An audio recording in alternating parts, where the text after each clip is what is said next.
तारीफ करो जोर से परमेश्वर की। एक सवाल आपके दिल में आता है, क्यों? ये मेरे साथ क्यों हुआ? मैं तो बहुत अच्छा हूं, लेकिन मेरे साथ ऐसा क्यों हुआ? वाई, क्यों? इजरायली लिखा एक राजे के अधीन गए। क्यों? मैं आपको बताता हूं क्यों। उनके बच्चे पूछते होंगे क्यों?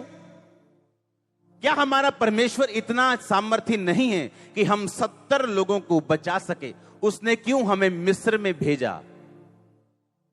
अगर वो 70 लोग उस राजे के अधीनगी में नहीं जाते तो जिंदा नहीं बच पाते। ये कारण था उनका 400 साल उस राजा की अधीनगी करने का, क्योंकि परमेश्वर आपके लिए बेस्ट जानता है क्या है।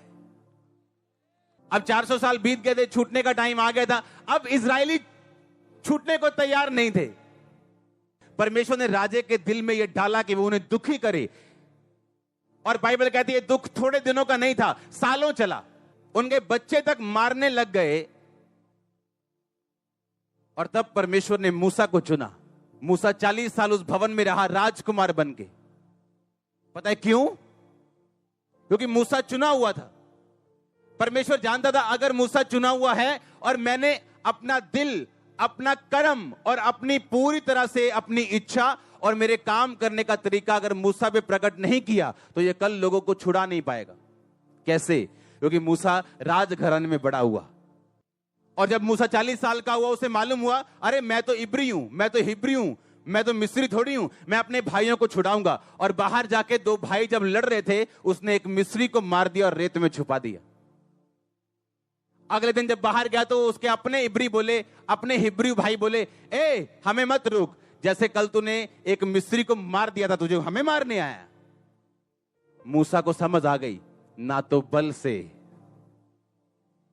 ना मेरे राज से, ना शक्ति से, अगर खुदा का काम करना है तो किसके द्वारा होगा? लेकिन मूसा भागा, क्योंकि मूसा को लगता था अपनी शारीरिक पोजीशन, अपनी राजकुमार की कुर्सी, अपनी पावर और अपने पैसे से मैं परमेश्वर का काम कर लूंगा। इसलिए मेरे भाइयों और बहनों, लोग सेवकाई में फेल हैं क्योंकि सेवकाइयां पैसे से नहीं चलती, ये परमेश्वर की पावर से चलती हैं। और मूसा को यह बात समझाने के लिए परमेश्वर ने उसको 40 साल की ट्रेनिंग करवाई। 40 साल वो राजकुमार के घराने में रहा, उसकी बात को कोई मोड़ नहीं सकता था। अथॉरिटी वाला बंदा बना दिया उसको, पर उसको यह बात फिर समझाई गई ट्रेनिंग के द्वारा कि तेरी शारीरिक अथॉरिटी, तेरी शारीरिक पोजीशन, तेरा फेम, तेरी पावर, तेरा पैसा परमेश्वर के लिए कुछ नहीं कर सकता। लेकिन मूसा भागा, जब उसे मालूम हुआ कि मेरी कत्ल की बात खुल गई, लेकिन वहां से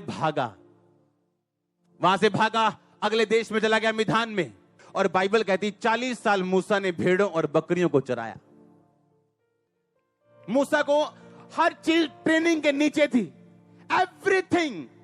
मूसा का दुख, मूसा का सुख, 40 साल पैलेस में रहना, 40 साल भेड़ बकरे को चराना, एवरीथिंग वाज प्री प्लान्ड।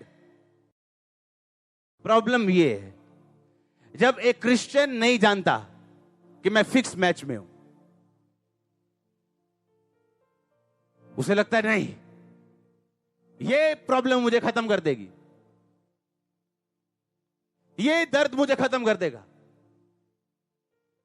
ये डाइवोर्स उसे खत्म कर देगा, ये बिजनेस फेलियर मुझे हार्ट अटैक दे देगा। नेवर।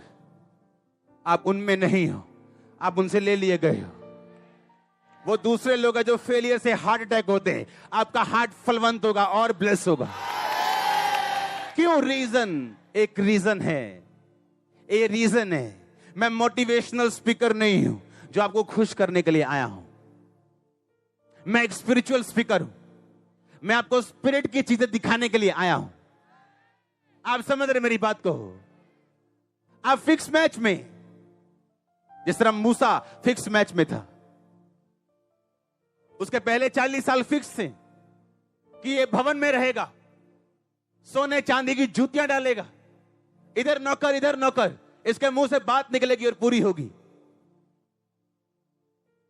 ताकि मूसा जब अपने राजकुमार की कुर्सी के तले न्याय करने के लिए जाए और मेरा काम करने के लिए जाए, ट्रमेंडसली बुरी तरह से फेल हो जाए और मूसा को यह वचन याद आए, ना बल से ना शक्ति से, उसकी आत्मा के द्वारा।